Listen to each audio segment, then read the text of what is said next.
Welcome to We Need to Talk Now, presented by AT&T. I'm Alicia Jay, and I'm here with Terrika Foster-Brasby. And let me tell you, Terrika, we got a lot to talk about in the WNBA.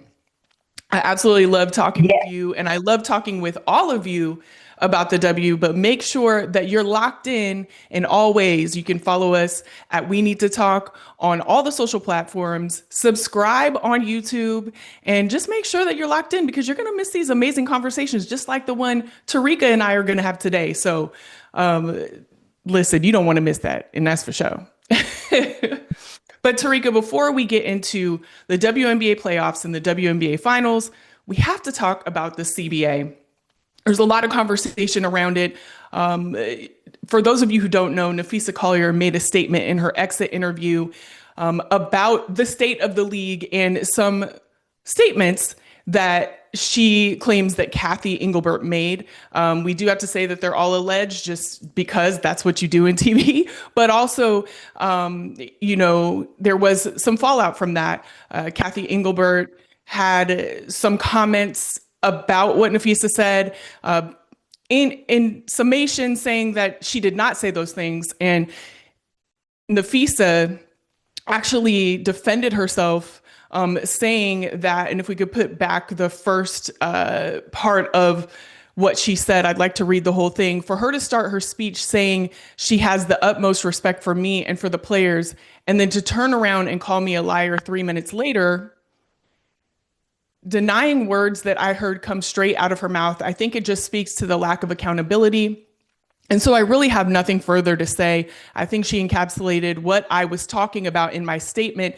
And then the NBA commissioner, Adam Silver, entered the chat, and he also had some things to say about the interaction and about what is going on around the CBA. There's no question that the WNBA is going through growing pains, and it's unfortunate that it's coming just as their most important, games and their finals are on right now. Cathy Engelbert has presided over historic growth in the league, but there's no question that there's issues that we need to address with our players, not just economic. There's relationship issues as well. I'm confident we can fix these over time, and this league can continue to be on the rocket trajectory that it's on right now. Now, Terrika, when you see all of these statements and this conversation, as you know, the CBA, it's looming, it's right around the corner. What are your thoughts on where we will be going into that deadline? Well, first off, this is a lot to unpack, right? There's so much there to unpack. But as it relates to where we are going into the deadline, we're in the same place we were a month ago. We're in the same place we were 2 months ago. We have not made no progress. There will not be a CBA agreement, in my opinion, before the deadline. And I think that is the most realistic thing that we can say, the most realistic way that we can put it. I do agree, however, with Adam Silver that a CBA agreement will be reached. I just do not think it will come before October 31st. But here's a few things that I found interesting. Number one, she is standing 10 toes down on what she said. And because we don't have audio footage or a transcript, as this was a private conversation, 9 times out of 10, we're not going to have anything that can prove what, Cathy did or did not say. So this is a he said, she said kind of situation. The thing is, when you look at the credibility of the two people who are speaking in this conversation, you feel like Fee has a bit more credibility than the commissioner, and simply because of some of the things that the commissioner has said in the past. It wasn't too long ago where the commissioner was talking about Caitlin Clark and Angel Reese need to deal with the racism because it makes the league look good, because it sells tickets. This is the same person. So it's a little bit difficult for me to think that she didn't say these things, even though we don't have audio or transcript to back it up. So that's one. The second thing is, if you look at Adam Silver's comments, he said there's relationship issues that we need to fix with our players. He didn't say there's an issue that we need to fix with our commissioner. He didn't say there's a problem that we need to discuss between both the commissioner and the players. He said there's an issue that we need to fix with our players. So to me, it sounds like he is behind Cathy Engelbert and probably doesn't want to see her remain as commissioner. So it will be interesting to see what this dynamic eventually looks like. But I just want us to keep this in mind. Cathy don't work for the players. Cathy works for the owners. Kathy works for the board of governors. Kathy works for the league. She does not work for the players. So she has no obligation to like the players. The players have no obligation to like her back. She has no obligation to call these players or do anything. She has no obligation to do any of that. Is it nice? Is it a human gesture? Yes. Do I think that human gesture is needed in this role? Absolutely. Like, you want to have a relationship with someone who is serving your league, but also has an element of kindness to them that you feel, can help build the relationship. I don't know if Kathy has that, and I don't know how effective that's going to be for negotiations moving forward. I think one thing that always comes up when we hear anything from the players is just a lack of respect in this conversation around the CBA and these negotiations. There's a human element that is not there, right? You just said that Kathy doesn't have to, but when you have the players and they're the ones who are creating, like let's just say the product, right, that everyone is consuming, and all the money that is being raised and being elicited from the actual play, from them being out there on the court. And then you're not even giving them the respect. Recently, Isabel Harrison had something to say about this. And this is just one of the players that has brought in conversation around just the lack of respect. We're tired of having to go back and forth with the CBA, because to me, it just shows clearly there's not a want to see the players and value the players and to invest in the players when you are the product. How else do you make this go without us? And so for me, I understand that Kathy has a vested interest. They have a business interest when it comes to this in the WNBA. But at the end of the day, if there is no respect, what can you do? What do you have to build? What do you have to build on in that case? Yeah, no, completely agree. And let me just say that I do believe that the CBA will get done before the season starts. I think 2026 is going to start on time. I'm not one who thinks that, this is going to ruin the next year. I do. These women are not idiots, right? And these business people are just that. They're business people. They completely know and understand that this money, they're not trying to lose their money, and the players have the leverage. So if it takes removing Kathy in order to make that thing happen, I think they'll be open and considering to doing that. I just don't know if right now they feel that they are at the level that she is hindering them from making progress. But everybody wants, and I've been in enough people who like to make money to know that at the end of the day, we're not going to stop when the iron is hot. And right now, the fire is hot. The viewership numbers continue to rise. The merchandise continues to sell. People are tuned in ridiculously right now to this current WNBA Finals that's going on. We're on the brink of watching history. The owners don't want to lose the opportunity of revenue for any of those things.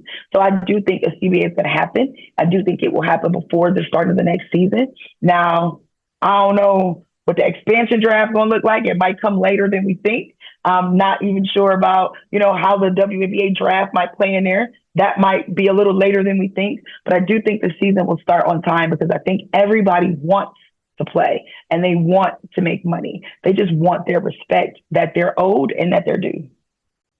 And they'll get it. I mean, we've seen time and time again that the players in the W don't play when it comes to just social issues, period, but also when it comes to themselves.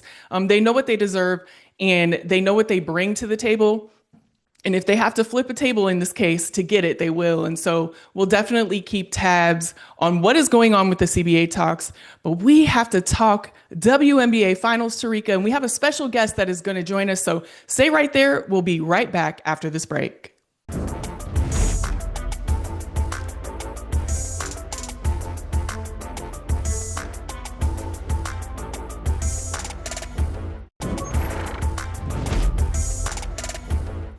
Welcome back to We Need to Talk Now, presented by AT&T. I'm Alicia Jay, and I'm here with Terrika Foster-Brasby. And we also have a very special guest, WNBA analyst and insider, Ty Carter. Thank you for joining the show. This is your first time.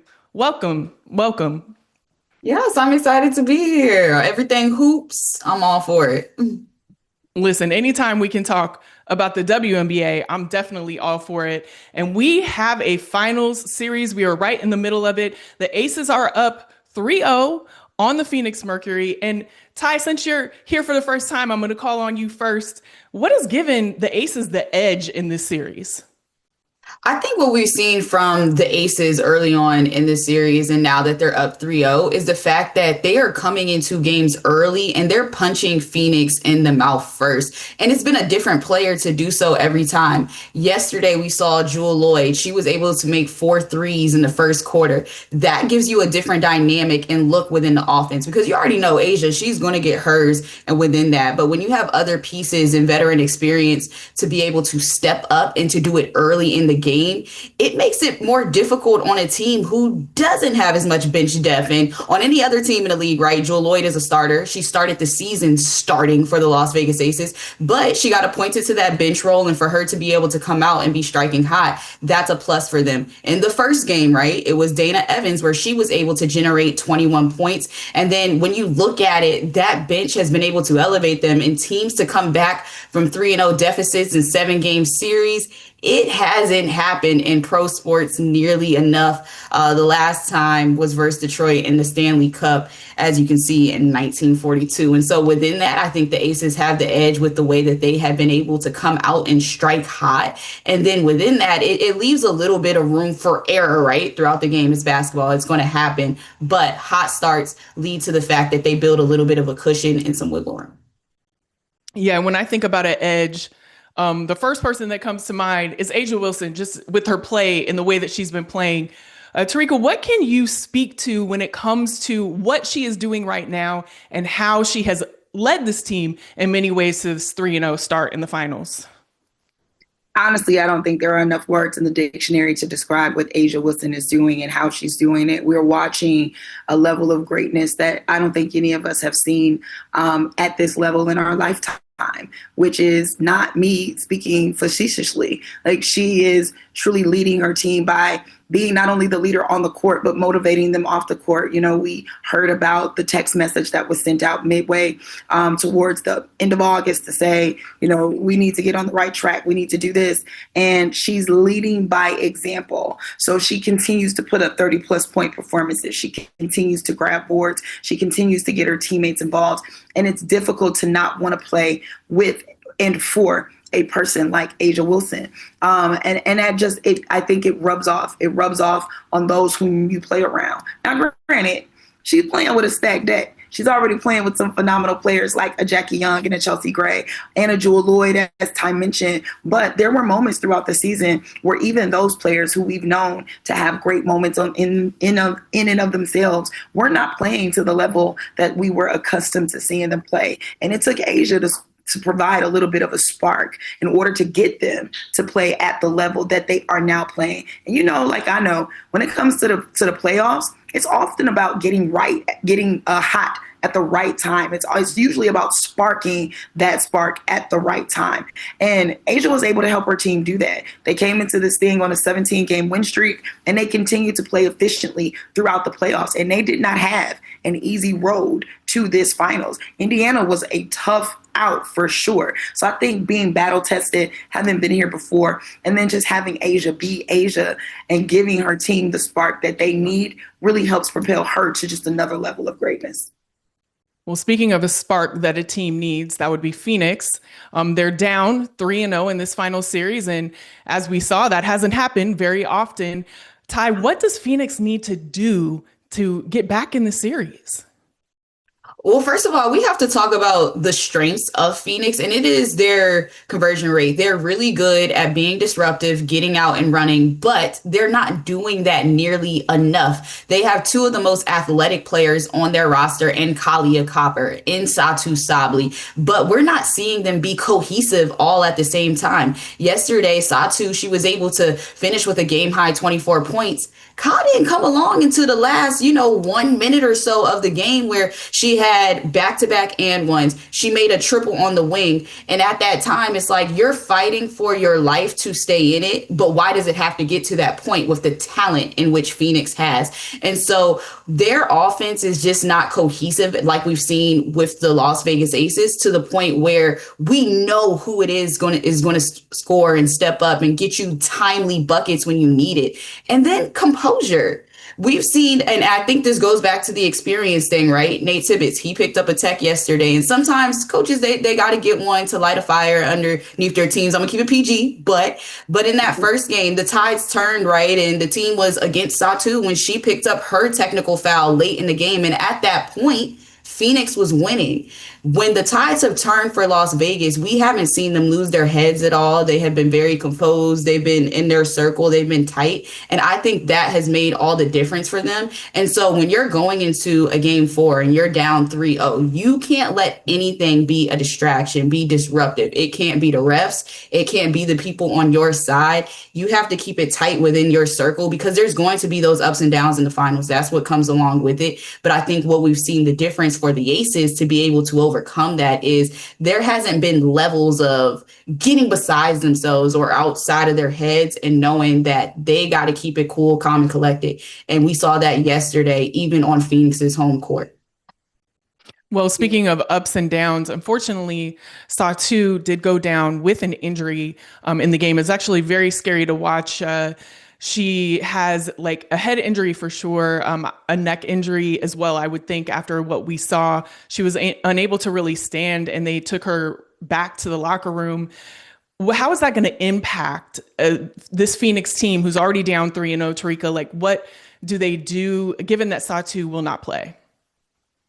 Yeah, well, we assume that Satou won't play. I don't think I've seen anything official that says that she's out. But at the end of the day, Satou brings So she's a unicorn for a reason, because she brings so much versatility. She's able to stretch the floor because she's able to shoot threes, and she's able to get inside in the paint. She's able to bring a level of defense on the perimeter that they desperately needed. And she's also able to crash the glass for them. Rebounding and second chance opportunities have been sometimes the difference maker in a lot of matchups, but certainly was the difference maker in game one.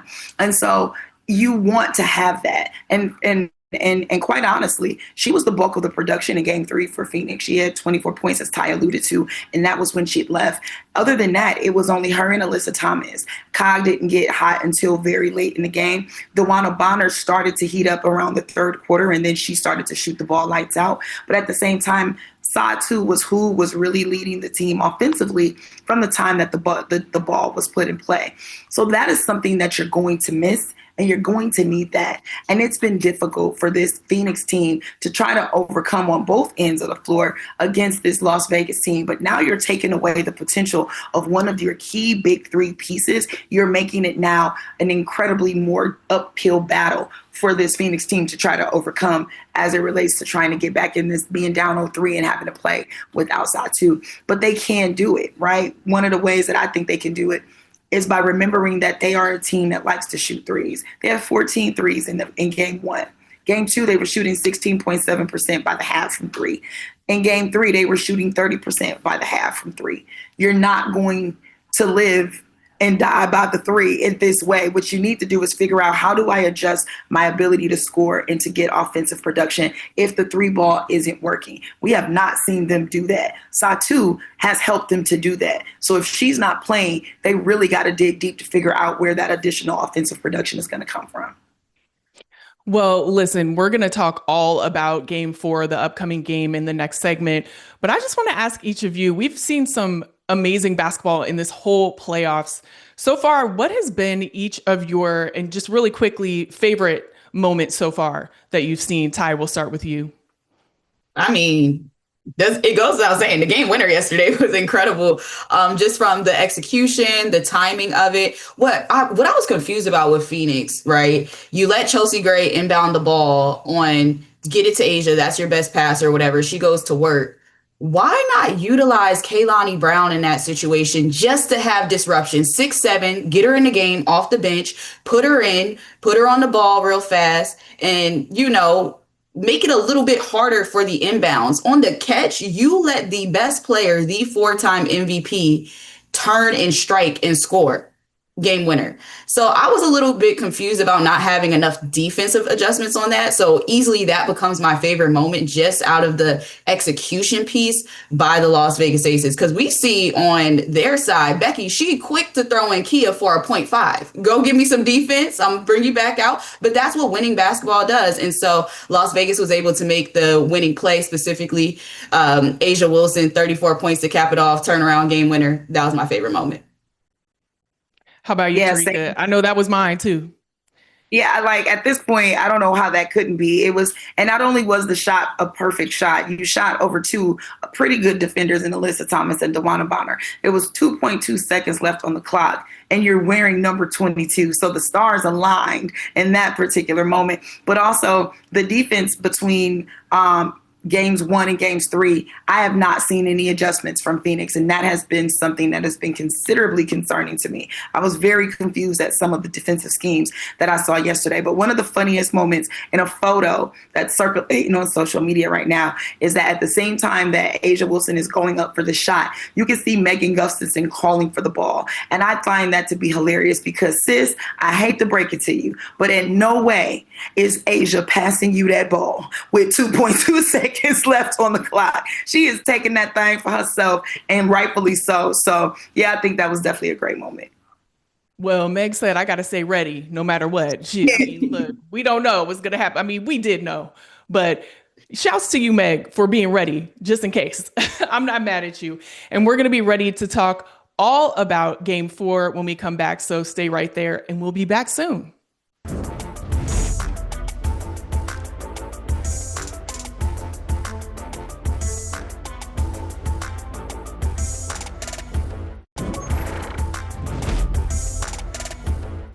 Welcome back to We Need to Talk Now, presented by AT&T. I'm Alicia Jay, and I'm here with Terrika Foster-Brasby and Ty Carter. We're going to get into all things Game 4 in the WNBA Finals. The Aces are up 3-0. So let's just start off because Phoenix obviously needs this game to stay in it. Best of 7 series. Ty, what do they need to do to win this Game 4? So I'm going to start with defense for this one. We've talked a lot about their offense. They're not clicking from beyond the arc at a high rate like we're used to them seeing, but they're going to have to defend without fouling. When we take a look at this series and how well the Aces have shot from the free throw line, yesterday in particular as a team, they were 23 for 25 from the stripe. And then with that being, A'ja Wilson was 11 for 12 from the free throw line. So in particular, they have to be ready to double her early and often. Now, they have been sending the double team at her, and her teammates have been hitting open shots.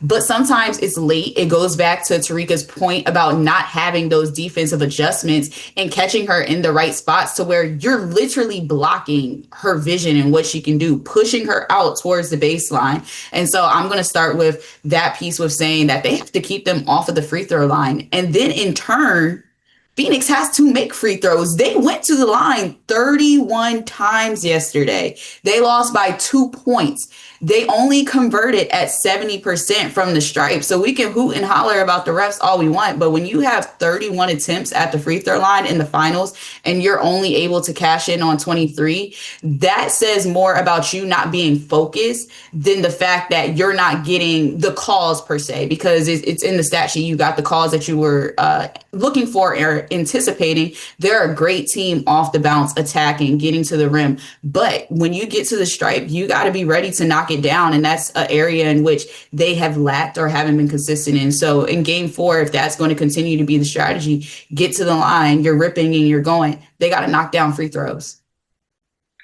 Yeah. And you know what? I'm going to add to that too, that Nate Tibbetts is going to have to utilize his bench. Like, it's just not possible to continue to not be able to bring in some players to help cause some disruption on the defensive end. Earlier, you mentioned Kalani Brown.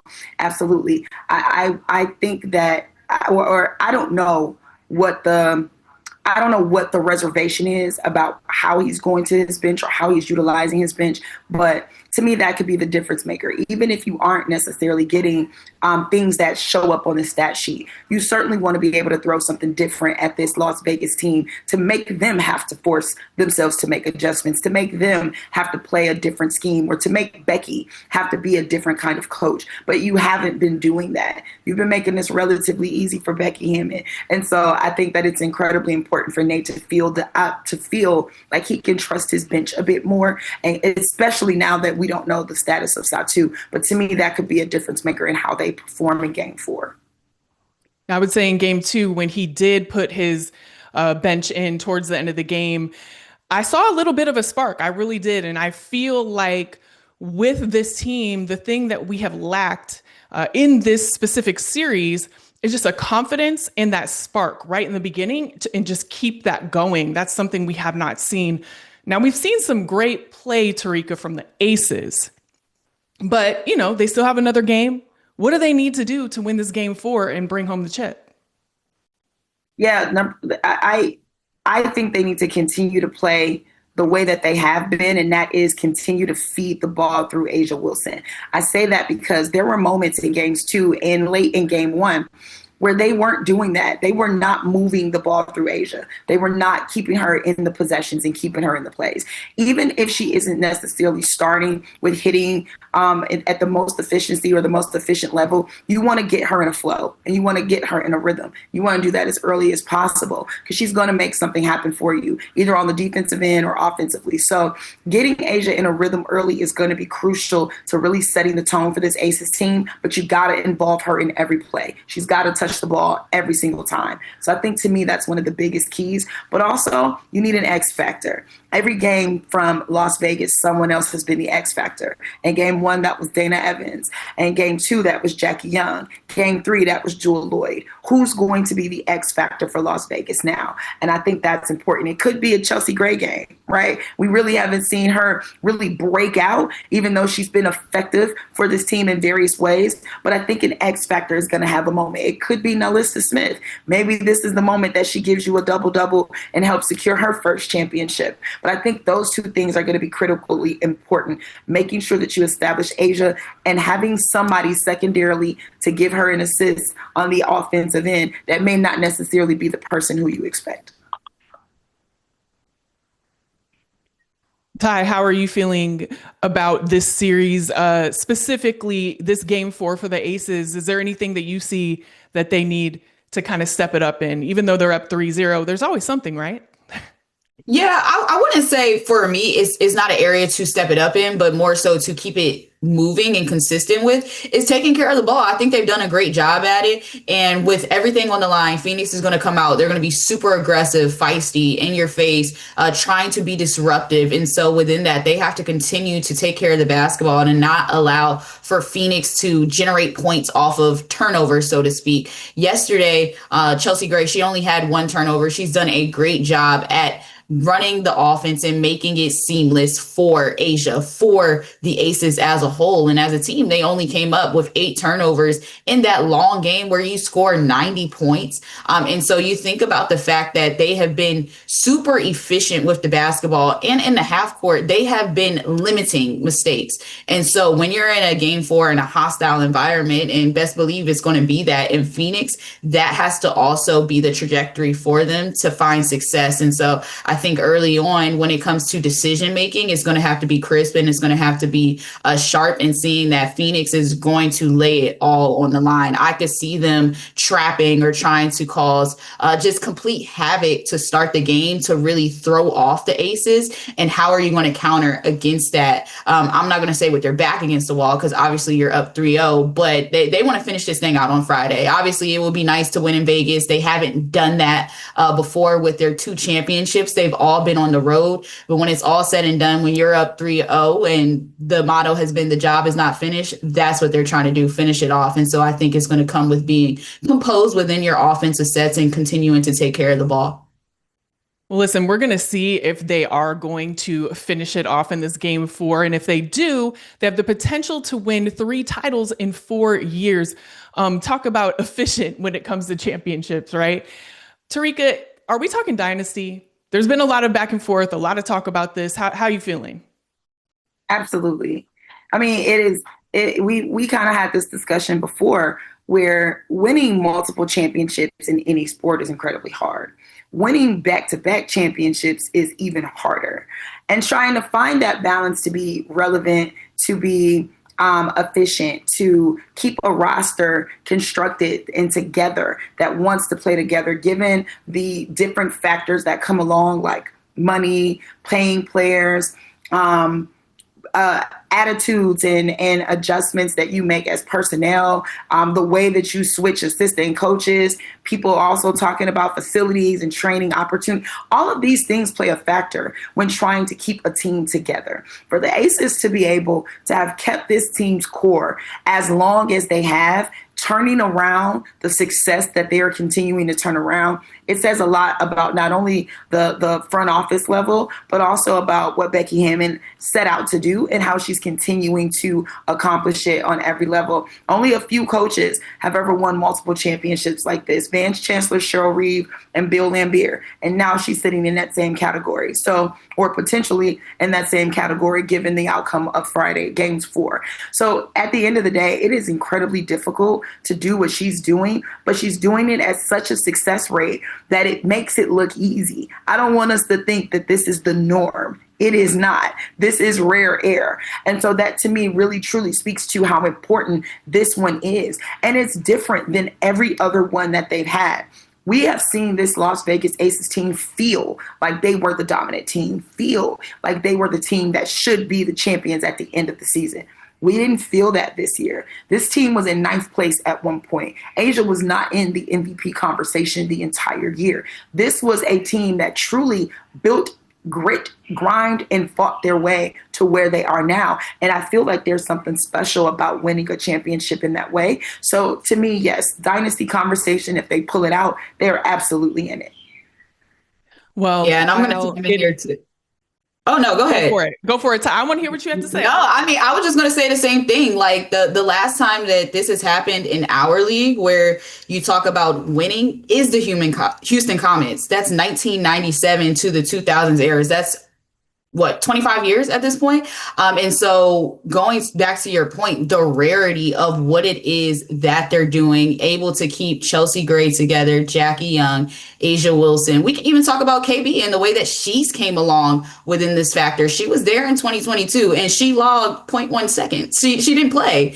And so development is also a big piece within this, and trusting that you're here. We are going to work with you as long as you work with us and get you in there and have you be a part of what this dynasty is. And so I absolutely believe that the Aces are a dynasty if they pull this off. And then also it's not about the fact that the franchise in itself is a dynasty. The players make this up. Chelsea Gray, she would have won 4 titles. Now she's in the conversation alone with the Sue Birds, with the Minnesota Lynx players. When you think about Maya Moore, Simone Augustus, Lindsay Whalen. And so it's bigger than that. And if you think they are to win this year, not to look too far ahead, Asia is 29. This would be her last one.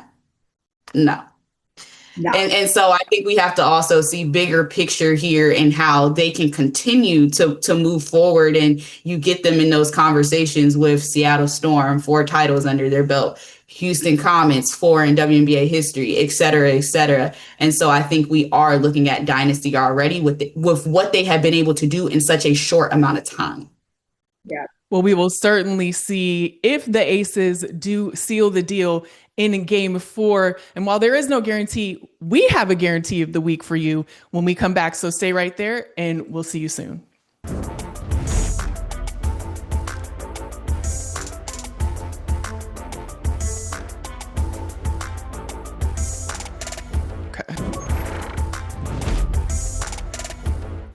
Welcome back to We Need to Talk Now, presented by AT&T.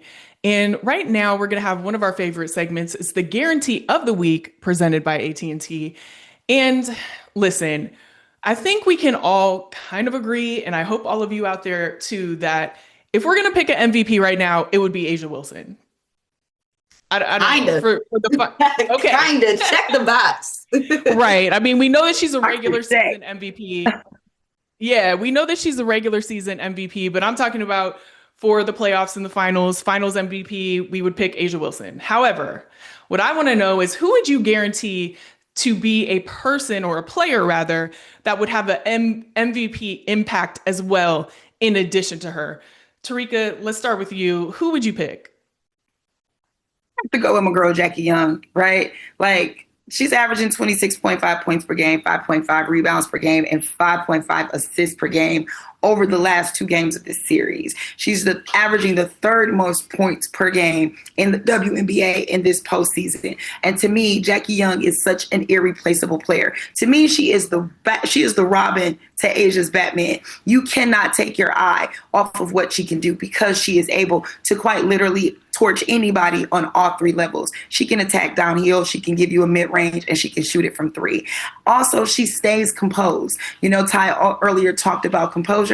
This is an NCAA champion. Sis know what it means to win, what it means to play in big moments. And I love that about Jackie. And so when I think about who could potentially step up and get an MVP, if it wasn't A'ja, I can't help but think that Jackie Young is absolutely the player who could make something shake. And I see a finals MVP in her future because she's young too. She just had a birthday recently. Something about birthdays. People be winning on their birthdays, but she just had a birthday recently. And Jackie knows what it takes to win. I think that she's young enough to still play in a few more finals herself, win a few more championships, and could still end up being the finals MVP at some point. Yeah, absolutely. Jackie is without a doubt a huge impact on the team. I also love the way that she took the challenge and stepped up after that game 1. You know, like that is the mark of an MVP as well, because we all know we're human beings. Players are human beings. They're not going to have perfect games all of the time. And to step up like that is definitely MVP behavior. Now, Ty, who would you call upon for this MVP impact? I'm calling upon Chelsea Gray. Okay, so let's break down her legacy and the things that she's been able to do. So she was the 2022 Finals MVP. She knows what it takes to be that and how you have to step up in championship environments. In 2016, she played with NECA. She played with Candace. She was their rook. And so within that, she also understands the different sides of coming off the bench and being impactful, being a starter and being impactful, and how everyone plays a very specific role when it comes into winning and making winning plays. And so what I've really liked about her is the fact that in the first 2 games, she combined for 20 assists. Yesterday, she had 5, but within that, again, only 1 turnover. So it comes back to the fact that when you have veteran presence and championship pedigree, you understand the magnitude of moments and how you have to play and hone in on your role. And I have to agree with Terrika. We haven't even seen her go off and do the scoring that she can do, but has she had to? She's getting people the ball in the right places and at the right time. It's generating the Aces offense. And then she's also doing what she does as the point guard, the no-look passes, getting the jump start on transition, making the ball float up the floor in a fast and timely manner. And so I would have to just give her a shout out with the way that she continues to have consistency and play well for the Las Vegas Aces. And you saw yesterday, maybe in the walk-off of A'ja, she said, A'ja, I inbounded that ball to you. I was open in the corner, though, if you couldn't make anything shake. She stayed ready. So, again, was A'ja going to pass the ball? No. But within that, having the confidence and understanding that your teammates are there, they have your back, and they also know, again, where to get the ball to and let her go to work, I think that says MVP across the boards, if hypothetically speaking. Yeah, well, you know, you got to stay ready so you don't got to get ready, okay? Along with Meg. They both were ready for it. They were both ready. They were both ready. Yeah, I do have to give a shout out. I would say who has made an MVP impact, and that's Jewel Lloyd. I mean, the Gold Mamba, she's definitely a player that has made an impact on so many different levels. But I think when she went to Becky Hammon and said, I think I should come off the bench, that was MVP behavior because you knew how to set up your team for success. You knew that it was going to be part of the turning point for that team for them to even be here. And she's made such an impact. I mean, even things like 16 points in game 3, 12 in the first quarter. I mean, She's been a spark off the bench, and she's been a leader by even making that decision. So I would definitely give a shout out to Jewel in that respect. And we'd like to give a shout out to you for watching We Need to Talk Now. Make sure that you're locked in because we're going to have so many of these amazing conversations. Like, subscribe, comment, do all the things.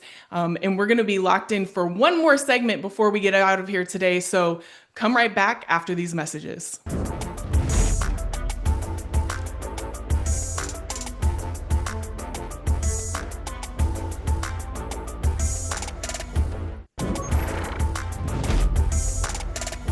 Welcome to We Need to Talk Now, presented by AT&T, and we're going to finish this show with a little bit of fun.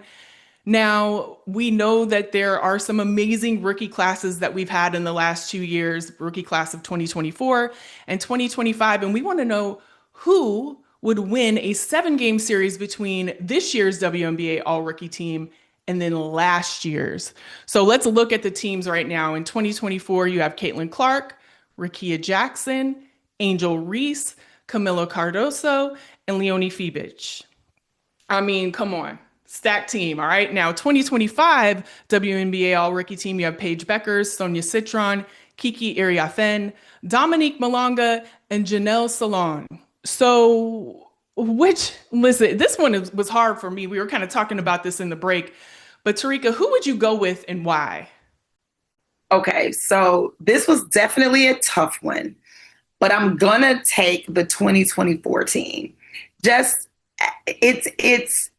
so when you look back to me at this team, you think about all the individual play that each of these players made. I mean, Caitlin transformed the Indiana Fever, playing alongside Aaliyah and at the time, Melissa Smith in her rookie year. Then you had Angel, who was literally a game away from making the Chicago Sky a playoff team, if not for a wrist injury. Rickea Jackson, we argued all the time that had she been able to get more minutes earlier in the season with LA, Rickea very well could have been in the conversation for Rookie of the Year. So it was just, and then there's Cam, and then there's Leo, who helped her team win a championship. I just think as impactful as this class was in 2025 for their respective teams, just on a one-on-one fight-to-fight situation, 2024 was not coming to play with nobody. So I'm taking the 2024 team. Now, Ty, do you agree? You have any notes? I'm going with Me Bounds and Parking Lot. Pull up free, Caitlin Clark. I don't care because you know what? If she pulling up from the logo and missing them, Angel gonna be there for the rebounds. And Camila, who's going up against her in this class when we're talking about strength wise?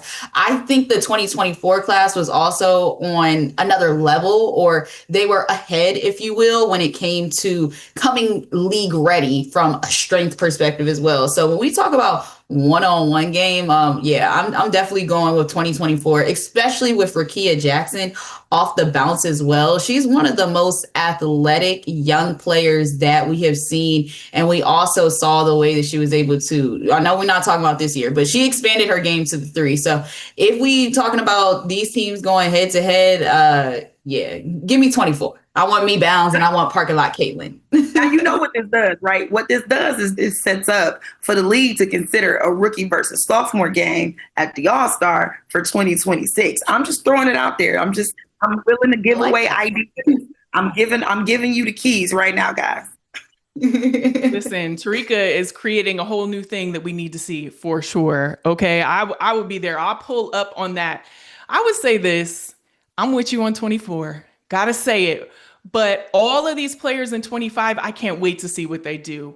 Think about Dominique Malonga and how far she came in one season. Oh my gosh. And I believe she's only 19 years old. I just think we're going to be talking about this rookie class. While I don't think they would win in a head-to-head matchup, we're going to be talking about this rookie class for years to come. So I got to give them an honorable mention. All right. But something that is always my honor is to talk anything WNBA with both of you. So thank you for joining the show today, Ty. Your first time. We'd love to have you again soon. And as always, thank you, Terrika Foster-Brasby. And thank you to all of you for watching us right here on We Need to Talk Now, presented by AT&T.